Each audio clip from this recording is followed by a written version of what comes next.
Welcome to Fluent Daily, the English listening channel for advanced learners at B2 and C1 level. Every episode features a rich, flowing conversation in natural English on a topic that is genuinely worth thinking about: history, psychology, science, philosophy, and more. There are no simplified sentences here, no slow speech, no vocabulary drills. Just real English spoken naturally on ideas that matter. Your job is simple. Listen. Let the language wash over you. You don't need to understand every word. Just stay with the conversation, follow the ideas, and let your English do what it's designed to do: absorb. This is Fluent Daily. Let's get into it. So if we go back to the 1970s, there was this team of British researchers, right? And they set out to study the health of, well, thousands of government civil servants working in London. The Whitehall studies, yeah. Exactly. And the initial assumption driving this research was, relatively straightforward, because every single person in this cohort had secure employment, stable housing, and this is the big one, access to the exact same free health care through the National Health Service. Right, the NHS. Right. So their lifespans and their general health outcomes should logically look roughly the same. I mean, that was the baseline assumption. Yeah, you'd think so, but that is definitely not what happened. No, not at all. Instead, the researchers uncovered this incredibly lethal, entirely invisible hierarchy. They discovered a statistical reality where, quite literally, your job title was stopping your heart. It's just wild to think about. It really is. It was basically a biological grading system. The lower you were on the organizational chart, the sooner you were going to die. Right. And that was true even if you had the exact same doctor, the exact same access to medicine as the director sitting in the corner office. And honestly, the implications of that study completely shattered the conventional wisdom of the time. Totally. Because, we are so conditioned to think about the consequences of economic hierarchy entirely in terms of material deprivation. Like if you don't have enough money to buy food or heat your home or, pay for a medical procedure, your health suffers. Right, it's lack of resources. Exactly. That is basic, undeniable arithmetic. But the data we're unpacking today for you points to a much more insidious mechanism running in the background of modern society. Which is what makes this so fascinating. Yeah, it shows that the sheer size of the wealth gap in a given country isn't just an abstract economic indicator. It actually acts as an environmental toxin. A toxin, that's a strong word. But it's accurate. It alters neurochemistry, it accelerates biological aging, and it basically corrodes the social infrastructure for everyone living inside that system. Everyone. Yes, from the absolute bottom of the distribution all the way up to the very top. So welcome to the deep dive. We are jumping into a body of research today that fundamentally challenges how we understand the environment we live in. We really are. We're exploring the psychosocial mechanics of economic inequality. Yeah, it's a journey through evolutionary biology, neuroscience, sociology, and, epidemiology, all to understand how the statistical structure of a society manages to bypass our conscious awareness and get directly under our skin. Right. But before we get to, the biology of a heart attack or the psychology of a shrinking middle class, we really have to establish the geometry of the society we're actually talking about. Geometry is a good way to put it. Yeah, we need to look at the mechanisms driving the gap itself. What does it actually look like on paper before we look at the bodies? Right, because you can't measure the impact without measuring the gap first. And the standard metric economists use to capture that geometry is the Gini coefficient. Yes, the Gini coefficient. So to understand the baseline here, just picture a scale from 0 to 1.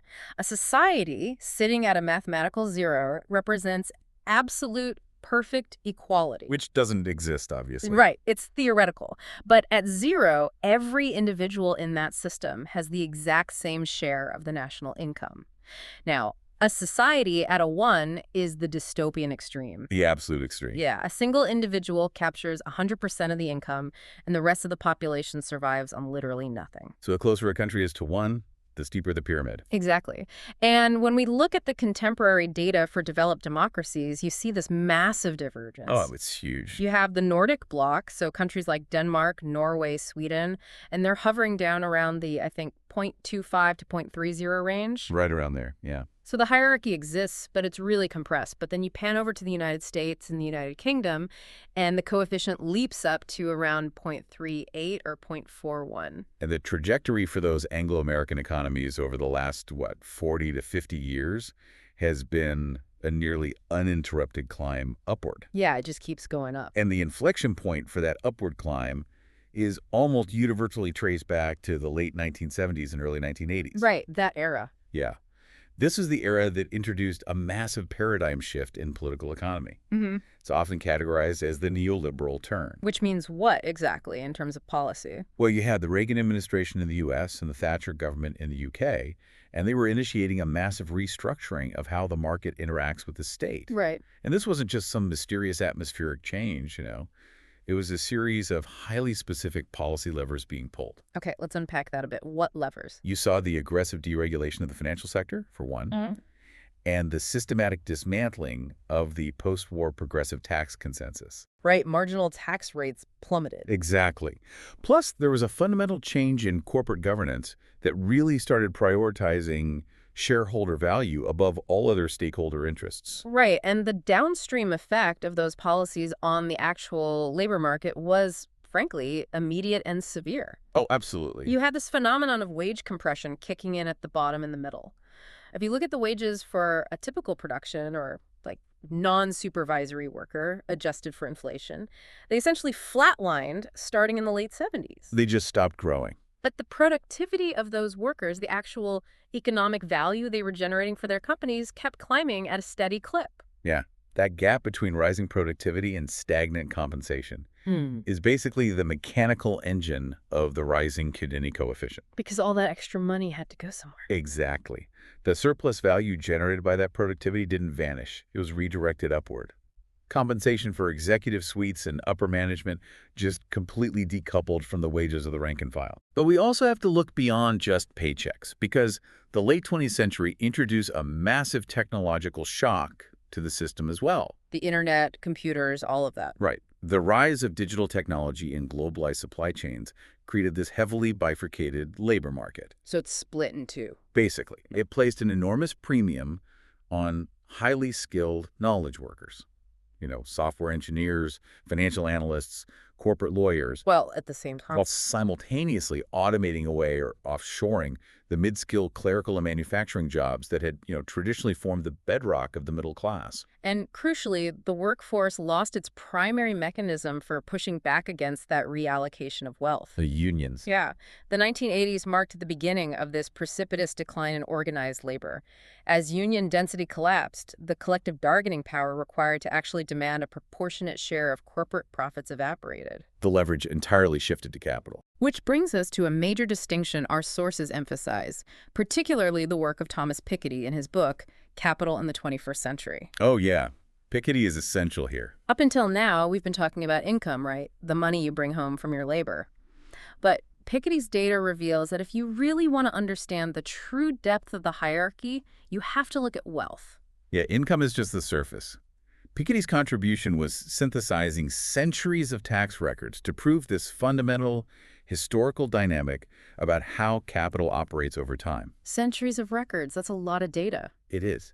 And he showed that while income inequality is significant, wealth inequality, so the concentration of accumulated assets, real estate, stock portfolios, inheritances that is exponentially more extreme. And he boils this down to a formula, doesn't he? He does. The core of his thesis is distilled into a simple, inescapable formula.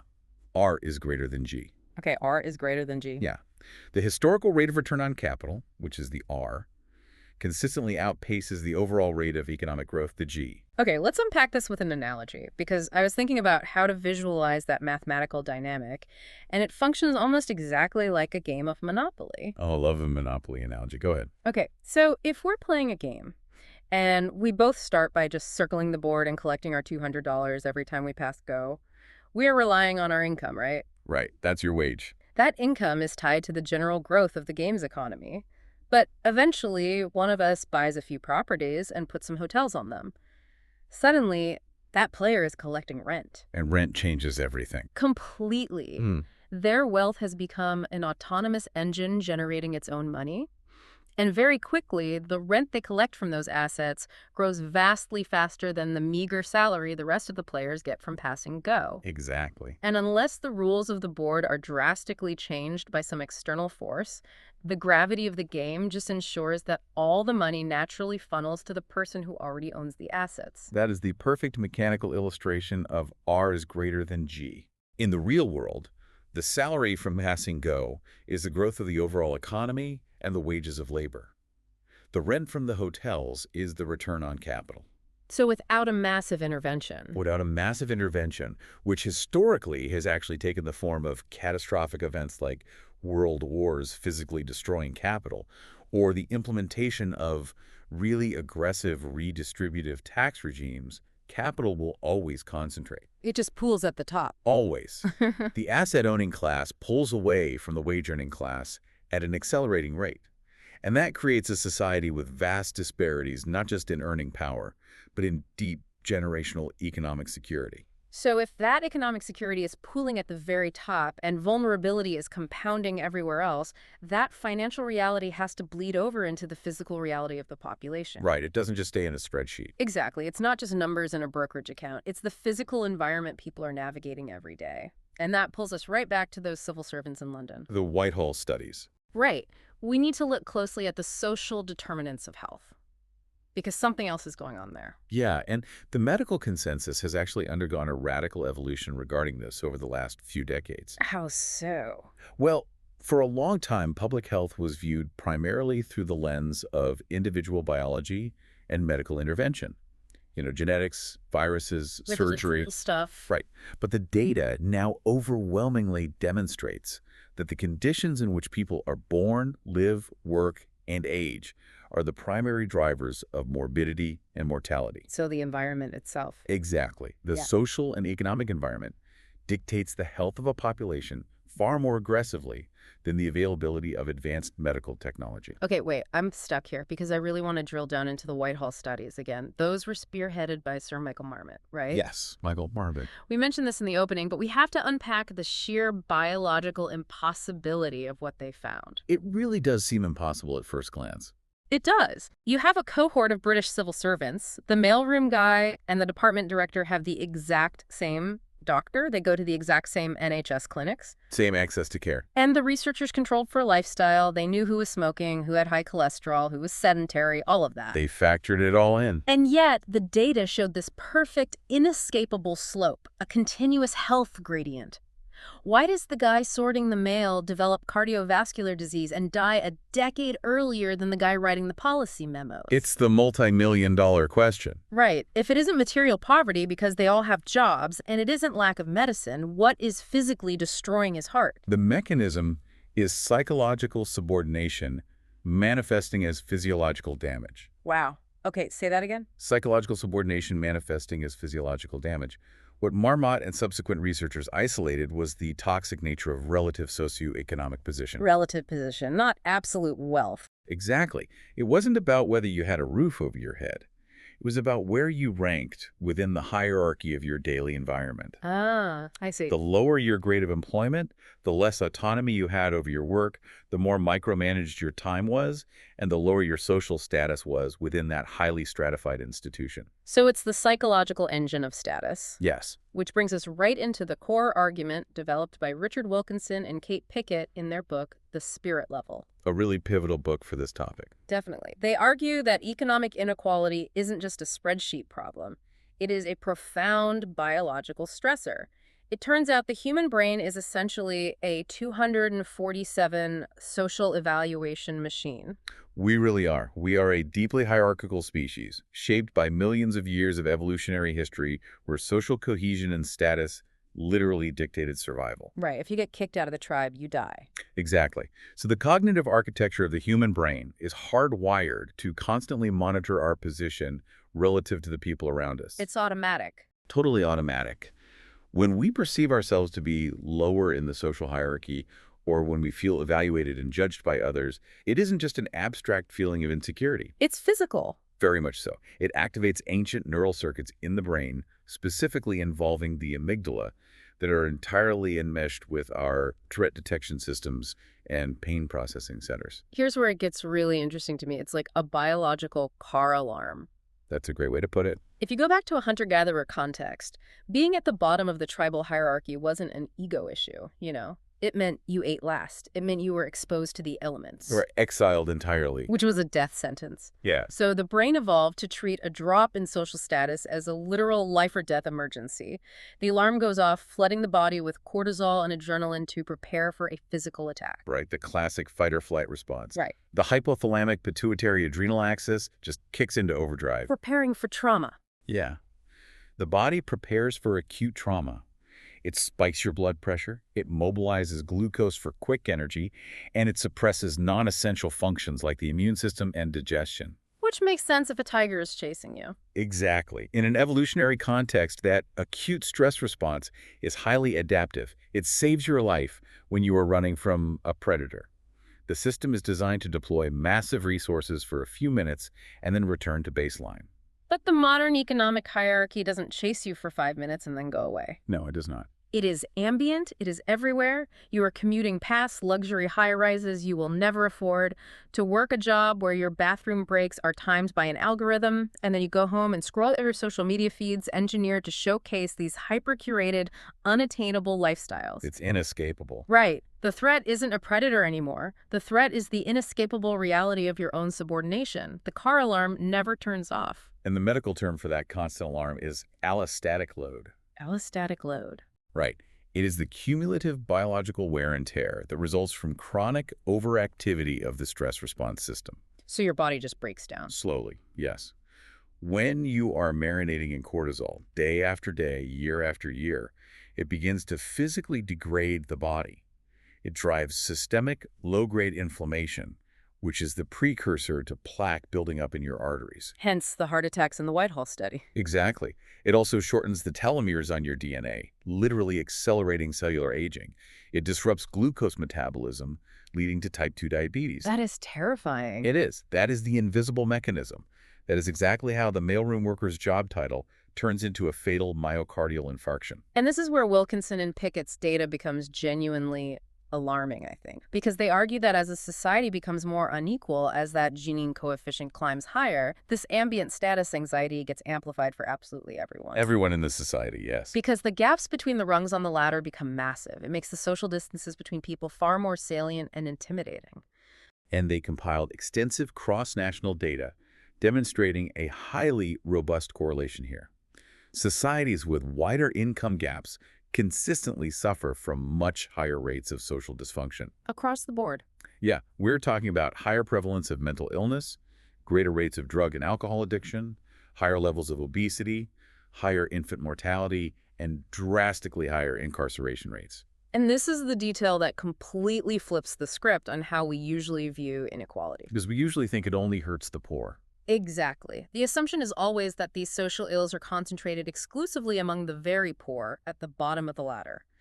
But Wilkinson and Pickett found that the toxicity of extreme inequality reaches all the way up the income distribution. The cross-national comparisons are staggering in this regard. Walk us through those comparisons. Okay, so if you take a highly unequal society like the United States and compare it to a more egalitarian society like Sweden, the disparities are not confined to the bottom decile. You actually find that Americans in the middle of the income distribution experience worse health outcomes and higher mortality rates than Swedes in the middle of their distribution. Middle versus middle. Exactly.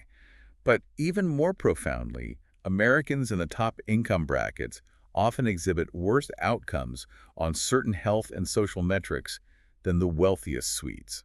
Wait, really? The wealthiest Americans are doing worse on some health metrics than the wealthiest Swedes? Yes, on certain specific metrics related to stress and social dysfunction. Because even if you are winning the game in a highly unequal society, the stakes of the game are terrifying. The fear of falling is huge. Right, the hierarchy is incredibly steep. The psychological energy required to maintain your position, the fear of falling down that ladder, and the hyper-competitive environment required to secure advantages for your children. I mean, it generates a pervasive, exhausting anxiety that permeates the entire culture. You are breathing in the smog of status competition regardless of what floor of the building you live on. The smog of status. That's a great way to put it. The sheer visibility of the inequality ensures no one is insulated from the psychological friction. No one. And so, if our internal biology is buckling under the weight of this chronic stress, we really have to examine how that internal breakdown alters our external behavior. How we treat each other. Exactly.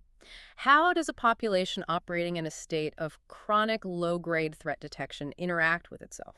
Well, the short answer is it destroys our ability to cooperate. Which brings us to the sociological fallout, specifically the erosion of generalized social trust. Generalized social trust is one of the most critical components of what sociologists call social capital. Okay, define that for us. It is the baseline expectation that a stranger in your society, someone outside your immediate family or friend group, will generally act in good faith, follow the rules, and do you no harm. Right, that they aren't out to get you. Exactly. It is the invisible glue that allows a complex society to function without descending into paranoia. Now, researchers like Robert Putnam, who famously wrote about the decline of civic engagement in that book, Bowling Alone, and Eric Uslaner, they've mapped out the variables that sustain or destroy this trust, right? They have. And the data shows an incredibly tight negative correlation between income inequality and social trust. Meaning as one goes up, the other goes down. Exactly. As the economic gap widens, the baseline assumption that your neighbor is a decent person completely collapses. And this isn't just a quirk of one or two countries? No.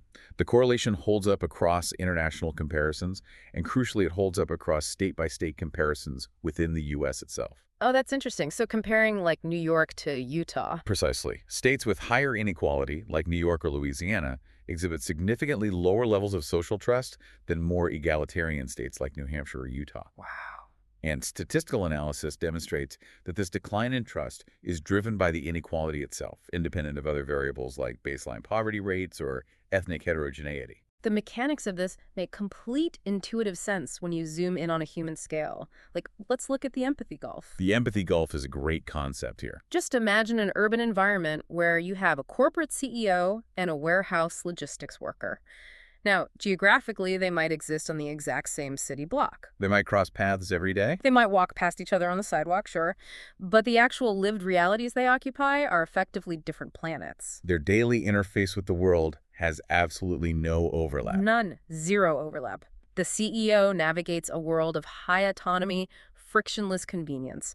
Private transit, elite healthcare concierges, personal assistants, they are shielded from almost all routine bureaucratic or financial stress. While the warehouse worker Navigates a world of hypersurveillance, algorithmic scheduling, precarious housing, or a single unexpected, like $400 expense, a broken alternator in their car triggers a cascade of catastrophic financial emergencies. a total crisis. Right. So if the material realities, the daily vulnerabilities, and the incentive structures of those two lives are that radically divergent, the foundation for mutual understanding simply does not exist. It can't exist. To extend generalized trust to someone whose life is entirely alien to yours is a massive cognitive leap. Right. It requires an assumption of shared values and shared stakes in the community. But when economic inequality shatters those shared stakes, trust becomes an irrational vulnerability. Like, why would I trust you if you don't understand my life at all? Exactly. If the system clearly favors one group over another, expecting the favored group to act in the best interest of the marginalized group is naive. And the cascading societal costs of a low-trust environment are immense. It basically functions like a massive invisible tax on every interaction. Economically, we are talking about transaction costs. Right. Explain transaction costs in this context. Well, if I don't trust you, I can't just shake your hand to make a deal. You need a contract. I have to hire a lawyer to draft a 50-page contract. I have to hire compliance officers to make sure you follow it. We have to build gated communities, hire private security, and install surveillance cameras everywhere. Which is all money and energy being spent on defense. Exactly. The sheer amount of capital and human energy diverted into monitoring and defending ourselves against each other is a staggering deadweight loss to the economy. It's exhausting just thinking about it, but the political costs are arguably even more dangerous, aren't they? Oh, absolutely. A low-trust society is inherently unstable. When a critical mass of the population loses faith in the fairness of the system and the basic decency of their fellow citizens, the traditional mechanisms of democratic compromise break down. Right. Compromise requires trust. And people become deeply cynical about institutions. This creates incredibly fertile ground for populist movements. Because the populists speak to that cynicism. Precisely. Demagogues thrive in low-trust environments because they can easily weaponize that cynicism. They can point to the undeniable rigging of the economic system to legitimize the demonization of outgroups. It's the logic of a rigged casino. A rigged casino. Yeah, if everyone knows the house is cheating, nobody feels obligated to play by the rules anymore. You just do whatever it takes to survive. That's a very accurate way to frame it. And to tie this back to our biology, there is a direct health cost to the loss of trust itself, right? Yes, definitely. Robust social networks and a deep sense of community belonging are some of the most powerful protective buffers the human body has against the physiological damage of stress. They protect us. They do. So when inequality atomizes a society and strips away that trust, it removes the immunological armor exactly at the moment when the biological car alarm is blaring the loudest. Wow, it's a double whammy. It really is. So if the social fabric is tearing and wealth is accelerating to the top like our Monopoly game, we have to confront the ultimate ideological casualty of this entire process. Social mobility. Yes, the concept of social mobility. If you are born at the bottom of a highly unequal society, what are the actual empirical odds that you can climb to the top? This introduces a phenomenon known as the mobility paradox. It was mapped mathematically by the economist Miles Korak and heavily popularized by Alan Kruger. And they came up with a very famous chart for this, right? They did. They plotted cross-national data on a graph that became known as the Great Gatsby curve. The Great Gatsby curve. Yeah. The curve plots income inequality, the Gini coefficient on the horizontal axis, and intergenerational earnings elasticity on the vertical axis. Okay, so intergenerational earnings elasticity being the academic term for how tightly a child's future income is tethered to their parents' income. Precisely. It measures the stickiness of class. The stickiness of class. I like that. And the Great Gatsby curve reveals a definitive upward-sloping relationship. Countries with low inequality, like Denmark and Finland, exhibit high rates of social mobility. So in Denmark, your parents' wealth doesn't matter as much. Right. The economic position of the parents has a relatively weak influence on where the child ends up. But as you move to countries with high inequality, social mobility plummets. And where does the U.S. sit on that curve? The United States sits at the extreme upper right of that curve. We combine massive income disparities with remarkably rigid class mobility. But I want to examine the mechanics of why inequality freezes mobility, because the intuitive argument is often just, well, the ladder is taller, so it's harder to climb. Right, but it's much more active than just a tall ladder. Exactly. It's far more active than that. It is about the systemic hoarding of opportunity. It is the compounding nature of advantage.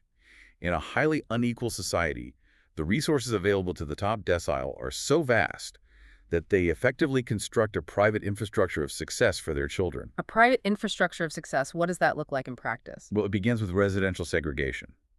Wealthy families purchase homes in exclusive zip codes, which are tied to heavily funded public schools or, elite private academies. From there, the advantages just cascade. Specialized tutoring, SAT prep courses, elite extracurriculars, access to premium pediatric healthcare and nutrition. And as they get older, the advantages become even more structural. Oh, definitely. It's the unpaid internships in expensive cities that only a subsidized young adult can afford to take, which are, of course, the gateways to lucrative careers. The internship pipeline is huge. Yeah. It's the legacy admissions to Ivy League universities.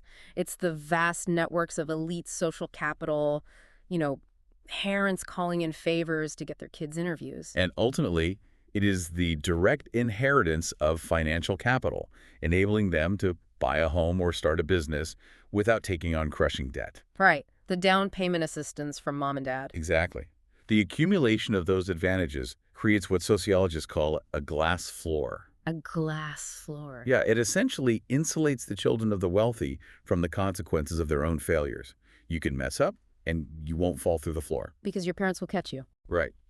Conversely, children born into the bottom quintile are navigating an environment of compounding disadvantage. Which looks like what? Underfunded schools, neighborhood violence, toxic environmental exposures, and the sheer cognitive burden of poverty itself. The stress we talked about earlier. Yes. And the statistical reality of those compounding forces is incredibly bleak.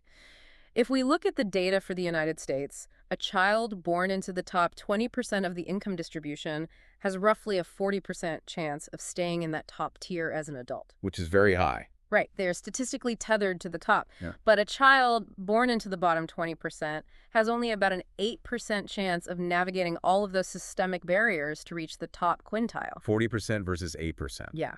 That 8% figure is a profound indictment of the system's fluidity, really. It demonstrates that the zip code you are born into is basically acting as a predetermined destiny for the vast majority of the population. And this data is incredibly provocative, especially here, because it directly collides with the American cultural mythology of a pure meritocracy. The American dream. Exactly. The foundational narrative of the American dream is that raw talent and relentless hard work are the only variables that dictate success, completely independent of the circumstances of your birth. Right. Pulling yourself up by your bootstraps. But the data from Korak and Kruger suggests that meritocracy is an illusion in an environment of extreme inequality. Now, to be clear to you listening, we're not taking a political stance on whether the American dream is inherently good or bad as a concept. Right. We're just looking at the empirical data. And the data simply shows that the weight of your inherited advantages or disadvantages vastly overpowers your individual effort in a highly unequal system. When the distance between the rungs on the ladder becomes too extreme, the ladder itself ceases to function. It transforms into a caste system disguised by the rhetoric of equal opportunity. Now, as compelling as this entire narrative is, from the biology of status to the collapse of the American dream, we are looking at deeply complex social sciences. Very complex. And no theory with implications this massive goes unchallenged, so we need to step into the skeptic's corner for a minute. Let's do it. What are the rigorous empirical pushbacks against Wilkinson and Pickett's core thesis in the spirit level? Well, the pushback is substantial. It primarily comes from quantitative sociologists, economists, and other epidemiologists. The most immediate critique focuses on the methodological foundations of the book, specifically regarding sample size and selection bias. Because they are looking at cross-national comparisons, right? Yeah. How many countries are actually in their data set? Typically, their analyses rely on a data set of about 20 to 30 of the richest developed democracies. Okay, 20 to 30. And from a purely statistical standpoint, an N of 23 is a very small sample size. So the data is incredibly fragile. I mean, if you only have 23 data points on a scatter plot, moving just one or two of them can completely change the trajectory of the trend line. That is exactly the issue. Critics have demonstrated that if you exclude the United States, which, as we noted, is an extreme outlier in both its level of inequality and its poor social outcomes, the strong correlation line often flattens out significantly. Oh, wow. So the U.S. is pulling the whole curve. In many of the graphs, yes. Or, if you expand the data set to include slightly less wealthy developed nations or fundamentally different cultures like Japan or South Korea. Which have very different structures. Right, they have unique social structures and different baseline health metrics. If you include them, the universal relationship between the Gini coefficient and social dysfunction becomes much less coherent. Okay, so the critics argue the authors may have inadvertently cherry-picked the data to fit the narrative. That's the methodological critique, yes. Okay, so the foundation of the scatter plots might be shaky, but what about the biological mechanism? The whole idea that we are all walking around poisoned by status anxiety. That leads to the most significant theoretical challenge, which is known as the ecological fallacy or the cross-level inference problem. Okay, we need to explain this clearly because it gets right to the heart of how we interpret data in general. Right. So the ecological fallacy occurs when you observe a statistical correlation at the macro population level, and you assume that the exact same dynamic is operating at the micro-individual level. Give us an example. Let's use a political analogy. If you look at electoral maps in the U.S., the wealthiest states like New York or Massachusetts consistently vote for the Democratic Party. Right. The blue states are often the richest. Exactly. So a macro-level correlation exists. Richer states vote Democrat. Now, if you commit the ecological fallacy, you would assume that individual rich people therefore vote Democrat. But they don't. Right. The micro-level data shows the opposite. Within almost any given state, the wealthiest individuals disproportionately vote Republican. I see. So the macro behavior of the group doesn't accurately describe the micro behavior of the individual. Exactly. So how does Wilkinson and Pickett commit this fallacy with their health data? Well, we have bulletproof individual-level data, like the Whitehall studies, showing that low individual status causes physiological stress and poor health. We know that for sure. Right. Wilkinson and Pickett take that individual mechanism and scale it up to the entire nation. They observe that highly unequal nations have worse health outcomes, and they infer that the mechanism must be that millions of individuals are simultaneously experiencing chronic psychosocial status stress. Ah. And the critics argue you can't just project individual cortisol levels onto the life expectancy of an entire country. Right. There are far more pragmatic structural explanations for why unequal countries are unhealthier, which don't require this massive psychological theory. So what is the alternative explanation then? The alternative frameworks are known as neo-materialism and political economy. Neo-materialism. Yes. These critics argue that we don't need an elaborate evolutionary psychology theory about ambient status anxiety to explain why people in unequal societies die younger. The explanation is brutally structural. Highly unequal societies inevitably concentrate political power in the hands of the wealthy elite. Because economic power translates directly into lobbying power, campaign finance, and regulatory capture. Precisely.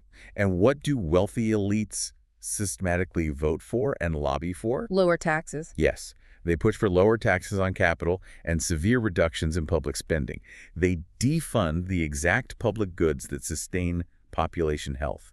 Universal health care, robust public transit, rigorous environmental regulations, and high-quality public education. Because if the rich can buy their way out of the public system, if they have private schools, private security, private health care, they have zero incentive to pay taxes to maintain a high-functioning public infrastructure. Exactly. So the neo-materialist argument is that the health gradient isn't driven by the feeling of being lower status. It's driven by actual material conditions. Yes, it is driven by the fact that unequal societies purposefully underinvest in the material infrastructure required to keep the bottom 80% of the population healthy. People aren't dying of status anxiety.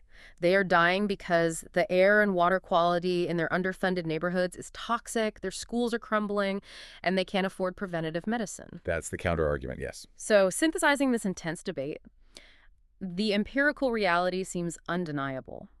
High inequality reliably correlates with worse societal outcomes.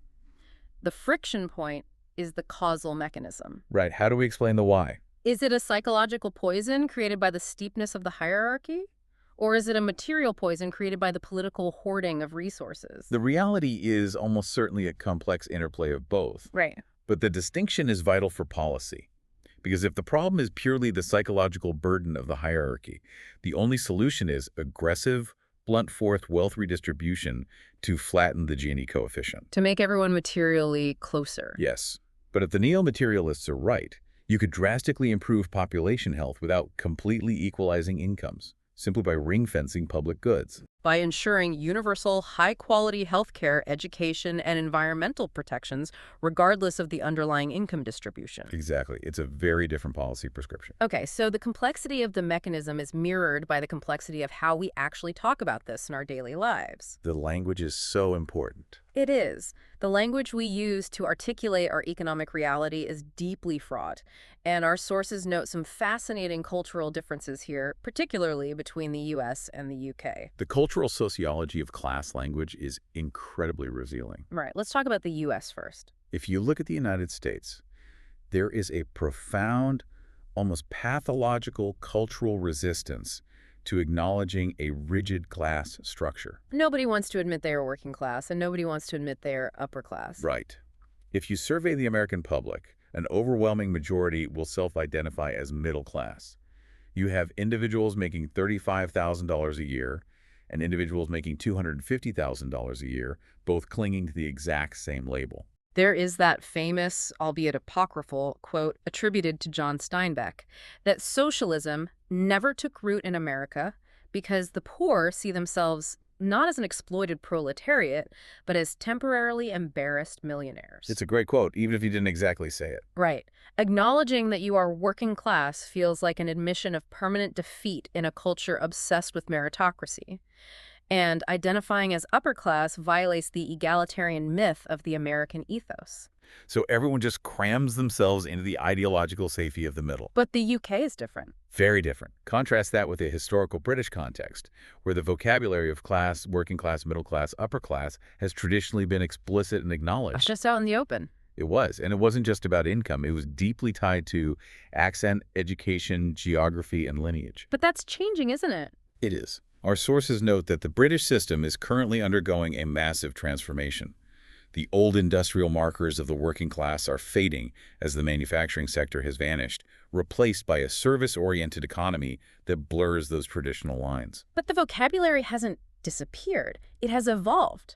For anyone navigating modern, professional, academic, or civic environments, there is an entirely new lexicon that has emerged to describe these structural realities. We aren't just talking about rich and poor anymore. No. The modern discourse requires a much more precise terminology to capture the structural nature of inequality.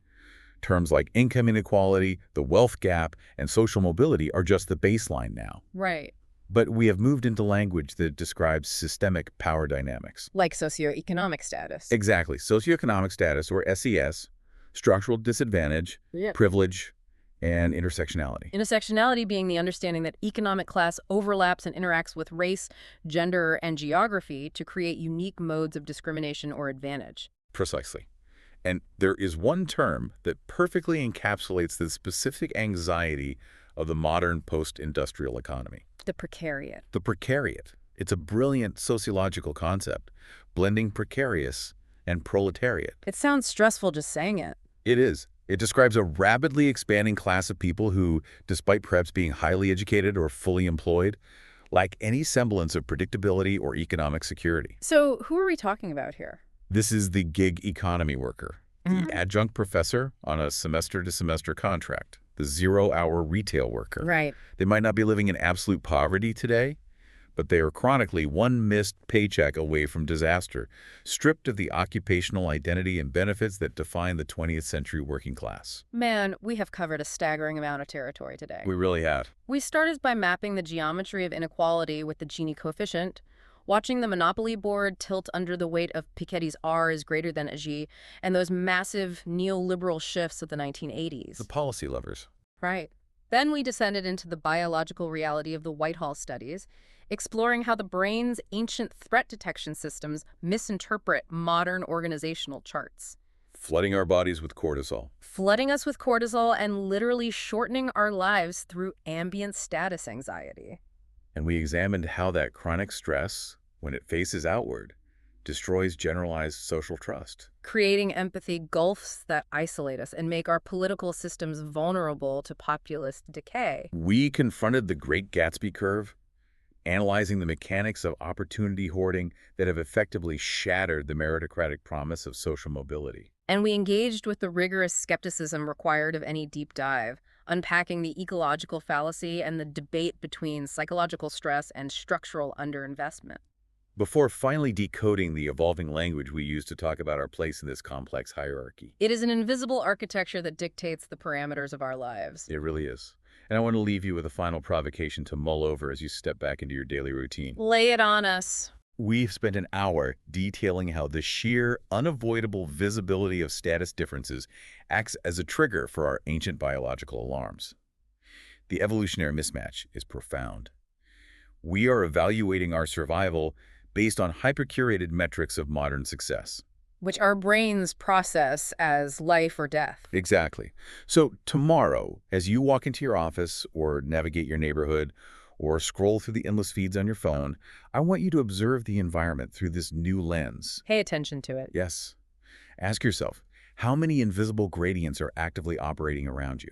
How much of your baseline daily stress, or conversely, how much of your invisible protective health is being silently dictated by the people you are subconsciously forced to compare yourself to? Wow. Once you see the machinery of the gradient, you cannot unsee it. You really can. It fundamentally changes the way you interpret an organizational chart, a luxury advertisement, or even the layout of your own city. It changes everything. Well, thank you for joining us on this deep dive. Keep interrogating the structures around you, keep demanding to understand the mechanisms beneath the surface, and we will see you next time.